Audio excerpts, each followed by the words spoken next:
ಬೆಂಗಳೂರಿನ ಒಂದು ಮೂಲೆಯ ಬಡಾವಣೆ, ಗಂಗಮ್ಮನ ಗುಡಿ ಬೀದಿ. ಅಲ್ಲಿ ಸಣ್ಣ ಬಾಡಿಗೆ ಮನೆಯಲ್ಲಿ ವಾಸಿಸುತ್ತಿದ್ದ ಮಂಜು ಎಂಬ 28 ವರ್ಷದ ಯುವಕ.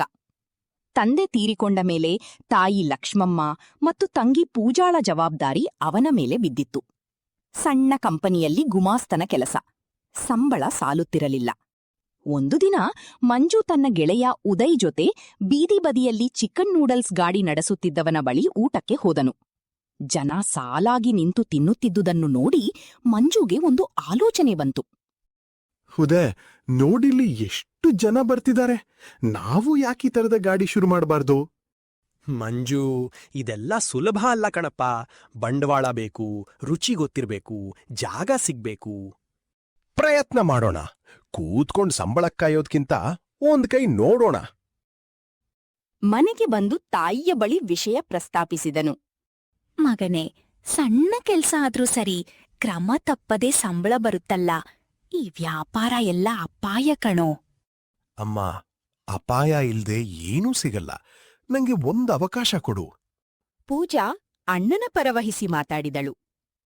ಅಮ್ಮ, ಅಣ್ಣ ಹೇಳ್ತಿರೋದ್ರಲ್ಲಿ ತಪ್ಪೇನಿಲ್ಲ. ನಾನೂ ಸಂಜೆ ಕಾಲೇಜ್ ಬಿಟ್ಮೇಲೆ ಸಹಾಯ ಮಾಡ್ತೀನಿ. ಲಕ್ಷ್ಮಮ್ಮ ಕೊನೆಗೆ ಒಪ್ಕೊಂಡ್ರು. ಮಂಜು ತನ್ನ ಕೂಡಿಟ್ಟ 20,000 ರೂಪಾಯಿ ಮತ್ತು ಸ್ನೇಹಿತ ಉದಯಿಂದ ಸಾಲ ಪಡೆದು ಒಂದು ಸಣ್ಣ ಗಾಡಿ ಖರೀದಿಸಿದನು. ಚಿಕನ್ ನೂಡಲ್ಸ್ ಮಾಡುವ ವಿಧಾನ ಕಲಿಯಲು 1 ವಾರ ತನ್ನ ದೂರದ ಸಂಬಂಧಿ ಹೋಟೆಲ್ ಬಾಣಸಿಗ ಚಂದ್ರಶೇಖರ್ ಬಳಿ ಹೋಗಿ ಪಾಠ ಕಲಿತನು. ಮಂಜು, ನೂಡಲ್ಸ್ ಮಾಡೋದ್ರಲ್ಲಿ ಗುಟ್ಟೇನು ಗೊತ್ತಾ?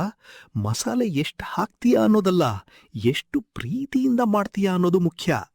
ಗಿರಾಕಿ 1 ಸಲ ತಿಂಡ್ರೆ ಮತ್ತೆ ಬರ್ಬೇಕು, ಅದೇ ಗುಟ್ಟು. ಮೊದಲ ದಿನ ಗಾಡಿ ಇಟ್ಟಾಗ ಮಂಜುಗೆ ಎದೆ ಢವಗುಟ್ಟುತ್ತಿತ್ತು. ಸಂಜೆ 6 ಗಂಟೆಗೆ ಬೋರ್ಡ್ ಹಾಕಿದನು, ಮಂಜುನಾಥ ಚಿಕನ್ ನೂಡಲ್ಸ್. ಆದರೆ ಮೊದಲ 2 ಗಂಟೆ ಒಬ್ಬ ಗಿರಾಕಿಯೂ ಬರ್ಲಿಲ್ಲ. ಮಂಜು ನಿರಾಶೆಗೊಂಡನು. ಉದಯ್, ಯಾರೂ ಬರ್ತಿಲ್ಲ ಕಣೋ. ತಪ್ಪು ಮಾಡ್ಬಿಟ್ವಾ ಅನ್ಸತ್ತೆ. ಸಮಾಧಾನ ಮಾಡ್ಕೋ. ಹೊಸ ಗಾಡಿ, ಜನಕ್ಕೆ ಗೊತ್ತಾಗಕ್ಕೆ ಟೈಮ್ ಬೇಕು. ಪೂಜಾ ಒಂದು ಉಪಾಯ ಸೂಚಿಸಿದಳು. ಅಣ್ಣ, ಮೊದಲ್ ವಾರ ಫ್ರೀ ಸ್ಯಾಂಪಲ್ ಕೊಡೋಣ. ಜನ ರುಚಿ ನೋಡಿದ್ರೆ ತಾನೇ ಗೊತ್ತಾಗೋದು ಎಷ್ಟು ಚೆನ್ನಾಗಿದೆ ಅಂತ. ಈ ಉಪಾಯ ಕೆಲ್ಸ ಮಾಡಿತು. ಪುಟ್ಟ ಪುಟ್ಟ ಕಪ್ಗಳಲ್ಲಿ ಸ್ಯಾಂಪಲ್ ಕೊಟ್ಟಾಗ ಜನ ರುಚಿ ನೋಡಿ ಮೆಚ್ಚಿಕೊಂಡರು. ನಿಧಾನವಾಗಿ ಗಿರಾಕಿಗಳು ಬರತೊಡಗಿದರು. ಮಂಜು ರುಚಿಯ ಜೊತೆಗೆ ಶುಚಿತ್ವಕ್ಕೂ ಗಮನ ಕೊಟ್ಟನು. ಕೈಗವಸು ಹಾಕಿಕೊಂಡು ಅಡುಗೆ ಮಾಡುತ್ತಿದ್ದನು. ಗಾಡಿ ಸುತ್ತ ಯಾವಾಗ್ಲೂ ಸ್ವಚ್ಛವಾಗಿಟ್ಟುಕೊಳ್ಳುತ್ತಿದ್ದನು. 3 ತಿಂಗಳಲ್ಲಿ ವ್ಯಾಪಾರ ಚೆನ್ನಾಗಿ ಬೆಳೆಯಿತು. ಸಂಜೆ ಆದರೆ ಸಾಲಿನಲ್ಲಿ ಜನ ನಿಲ್ಲುತ್ತಿದ್ದರು. ಇದನ್ನು ಕಂಡು ಮಂಜುಗೆ ಆತ್ಮವಿಶ್ವಾಸ ಹೆಚ್ಚಾಯಿತು. ಆದರೆ ಜೊತೆಗೆ ಸ್ವಲ್ಪ ಅಹಂಕಾರವೂ ಬೆಳೆಯತೊಡಗಿತು. ಒಂದು ದಿನ ಚಿಕನ್ ಪೂರೈಸುತ್ತಿದ್ದ ವ್ಯಾಪಾರಿ ರಾಜಾ ಬಳಿ ಬಂದು ಹೇಳಿದನು.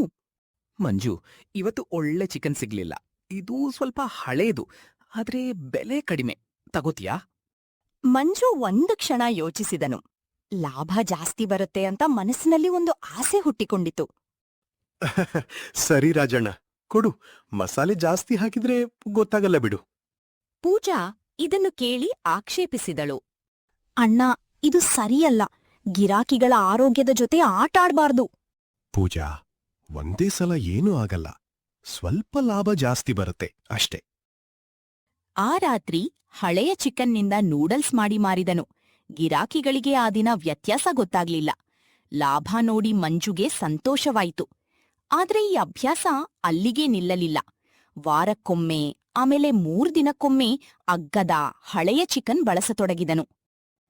1 ವಾರದ ನಂತರ ಗಾಡಿಗೆ ಪ್ರತಿದಿನ ಬರುತ್ತಿದ್ದ ಪುಟ್ಟ ಹುಡುಗ ಚಿನ್ಮಯ್ ಮತ್ತು ಅವನ ಅಜ್ಜಿ ಸುಶೀಲಮ್ಮ ನೂಡಲ್ಸ್ ತಿಂದ ಮೇಲೆ ರಾತ್ರಿ ಆಸ್ಪತ್ರೆಗೆ ಸೇರಬೇಕಾಯಿತು. Food poisoning.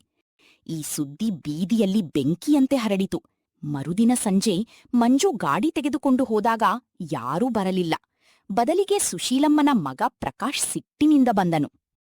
ಮಂಜು, ನಿನ್ನ ಗಬ್ಬು ನೂಡಲ್ಸ್ ತಿಂದು ನನ್ನಮ್ಮ ಆಸ್ಪತ್ರೆ ಸೇರಿದ್ದಾರೆ ಗೊತ್ತಾ? ಪುಟ್ಟ ಹುಡುಗನಿಗೂ ಅದೇ ಗತಿ. ಎಷ್ಟು ದುಡ್ಡಿನಾಸೆ ನಿಂಗೆ? ಮಂಜು ಗಾಬರಿಯಾಗಿ ಏನೂ ಮಾತಾಡ್ಲಿಲ್ಲ. ಸುತ್ತಲಿನ ಜನ ಸೇರಿ ಗಾಡಿಯ ಸುತ್ತ ಗುಂಪಾದ್ರು. ಇನ್ಮೇಲೆ ಈ ಬೀದಿಯಲ್ಲಿ ನಿನ್ ಗಾಡಿ ಇಟ್ರೆ ಪೊಲೀಸ್ಗೆ ಕಂಪ್ಲೇಂಟ್ ಕೊಡ್ತೀವಿ. ಮಂಜು ತಲೆ ತಗ್ಗಿಸಿ ಮನೆಗೆ ಬಂದನು. ಪೂಜಾ ಎಲ್ಲಾ ವಿಷಯ ಕೇಳಿ ಅಳುತ್ತಾ ಹೇಳಿದಳು. ಅಣ್ಣ, ನಾನು ಹೇಳಿದ್ದೆ ಅಲ್ವಾ, ಸ್ವಲ್ಪ ಲಾಭಕ್ಕೆ ಆಸೆ ಪಟ್ಟು ಜನರ ಆರೋಗ್ಯದ ಜೊತೆ ಆಟ ಆಡ್ದಿಯಲ್ಲ, ಈಗ ನೋಡು ಎಲ್ಲ ಕಳ್ಕೊಂಡ್ವಿ. ಲಕ್ಷ್ಮಮ್ಮ ಮಗನ ಬಳಿ ಬಂದು ಮೃದುವಾಗಿ ಆದ್ರೆ ದೃಢವಾಗಿ ಹೇಳಿದ್ರು.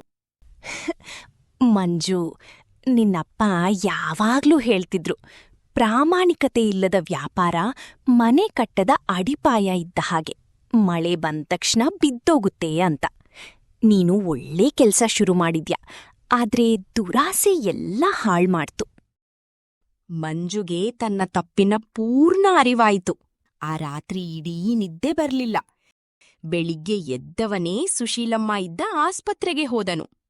ಸುಶೀಲಮ್ಮ, ನನಗ್ ಕ್ಷಮಿಸಿ. ನನ್ನ ದುರಾಸೆಯಿಂದ ನಿಮ್ಗೂ ಚಿನ್ಮಯ್ಗೂ ಈ ಕಷ್ಟ ಆಯ್ತು. ಆಸ್ಪತ್ರೆ ಖರ್ಚೆಲ್ಲ ನಾನೇ ಕೊಡ್ತೀನಿ. ಪ್ರಕಾಶ್ ಮೊದಲು ಸಿಟ್ಟಿನಿಂದ ಇದ್ದರೂ ಮಂಜುವಿನ ಪ್ರಾಮಾಣಿಕ ಪಶ್ಚಾತ್ತಾಪ ಕಂಡು ಸ್ವಲ್ಪ ಮೃದುವಾದನು. ಮುಂದಿನ ವಾರಗಳಲ್ಲಿ ಮಂಜು ಗಾಡಿ ಮುಚ್ಚಿ ಸಾಲ ತೀರಿಸಲು ಮತ್ತೆ ಗುಮಾಸ್ತನ ಕೆಲಸಕ್ಕೆ ಸೇರಿಕೊಂಡನು. ಆಸ್ಪತ್ರೆ ಖರ್ಚಿಗಾಗಿ ಬಂಗಾರದ ಸರವನ್ನೂ ಅಡವಿಟ್ಟನು. 6 ತಿಂಗಳ ನಂತರ ಸಾಲ ಪೂರ್ತಿ ತೀರಿಸಿ ಒಂದಿಷ್ಟು ಕೂಡಿಟ್ಟ ಮೇಲೆ ಮತ್ತೆ ಗಾಡಿ ಶುರು ಮಾಡುವ ಯೋಚನೆ ಬಂತು. ಈ ಬಾರಿ ಅವನು ಬೇರೆ ದಾರಿಯ ಹಿಡಿದನು. ಉದಯ್, ಈ ಸಲ ನಾನ್ ಬೋರ್ಡ್ ಮೇಲ್ ಬರಿತೀನಿ, ಶುದ್ಧ ತಾಜಾ ಚಿಕನ್ ಮಾತ್ರ. ಮತ್ತೆ ಗಿರಾಕಿಗಳ ಮುಂದೆನೆ ಚಿಕನ್ ತೆಗೆದು ತೋರಿಸ್ತೀನಿ ಎಷ್ಟು ತಾಜಾ ಅಂತ. ಮೊದಲಿಗೆ ಜನ ಹಿಂಜರಿದರು. ಹಳೆಯ ಘಟನೆ ಮರೆತಿರಲಿಲ್ಲ. ಆದ್ರೆ ಮಂಜು ತಾಳ್ಮೆಯಿಂದ ಪ್ರತಿದಿನ ಪ್ರಾಮಾಣಿಕವಾಗಿ ವ್ಯಾಪಾರ ಮಾಡ್ತಾ ಹೋದನು. ನಿಧಾನವಾಗಿ ಜನರ ನಂಬಿಕೆ ಮತ್ತೆ ಗಳಿಸಿಕೊಂಡನು. 1 ವರ್ಷದ ನಂತರ ಸುಶೀಲಮ್ಮನೇ ಸ್ವತಃ ಗಾಡಿಗೆ ಬಂದು ನೂಡಲ್ಸ್ ತಿಂದರು. ಮಂಜು, ಈಗ ನಿನ್ ನೂಡಲ್ಸ್ ಮತ್ತೆ ಚೆನ್ನಾಗಿದೆ. ನಿನ್ ಪ್ರಾಮಾಣಿಕತೆ ನೋಡಿ ಸಂತೋಷ ಆಯ್ತು. ಒಂದು ತಪ್ಪಿನಿಂದ ದೊಡ್ಡ ಪಾಠ ಕಲ್ತಿ ಅಜ್ಜಿ. ಇನ್ಮೇಲೆ ಎಂದೂ ಮತ್ತೆ ದುರಾಸೆಗೆ ಬಲಿಯಾಗಲ್ಲ.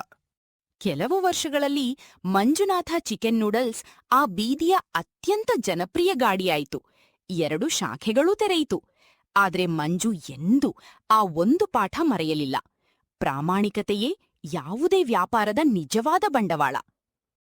ನೀತಿ: ಕ್ಷಣಿಕ ಲಾಭಕ್ಕಾಗಿ ನಂಬಿಕೆ ಮಾರಿಕೊಂಡರೆ ಆ ನಷ್ಟ ತುಂಬಿಕೊಳ್ಳಲು ವರ್ಷಗಳೇ ಬೇಕಾಗಬಹುದು. ಪ್ರಾಮಾಣಿಕತೆಯ ದಾರಿ ನಿಧಾನವಾಗಿದ್ದರೂ ಅದೇ ಶಾಶ್ವತವಾದ ಯಶಸ್ಸಿನ ಅಡಿಪಾಯ. ನಿಮ್ಮ ಹೆಸರನ್ನ ಮುಂದಿನ ಕಥೆಯಲ್ಲಿ ಬಳಸ್ಬೇಕಾದ್ರೆ ಕಮೆಂಟ್ ಮಾಡಿ ಊರಿನ ಜೊತೆ. ಧನ್ಯವಾದಗಳು.